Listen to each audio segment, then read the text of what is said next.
हे hi hello good morning welcome back to my daily mini vlogs. सकाळची सुरुवात झाली. सिम्बाला स्कूलला सोडायला गेलेली होती. आज युनिफॉर्म नव्हता कारण फ्रायडेला कॅज्युअल डे असतो आणि त्यांचं ऑगस्ट मंथमध्ये येल्लो थीम आहे, म्हणजे येल्लो कलरचे कपडे घालून स्कूलला जायचं फ्रायडेला.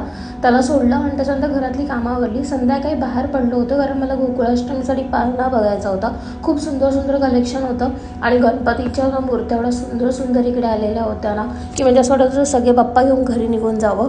एक रामाची पण ही सुरेख अशी मूर्ती होती. त्याच्यानंतर मग मला विकेंडसाठी फिश घ्यायचे होते म्हणून मी गेली होती फिशच्या शॉपमध्ये. इकडचं हे फिशचं शॉप असं क्लीन असतं, म्हणजे काही घाण नसते. ती लोक स्वतःच फिश आपल्याला कुठचे पाहिजे ते क्लीन करून व्यवस्थित कट करून देतात. होम डिलिव्हरीही करतात. मला वाटेतच घर होतं म्हणून मी घेऊन गेली. नंतर रात्री जेवता जेवता बघितला वी movie. South Indian dub movie आहे, डब केलेला मूवी आहे. खूप छान मूवी होता, म्हणजे एंडिंगपर्यंत ॲज युजल की काय असेल तसं सस्पेन्स होता आणि आम्ही आमचा डे एंड केला.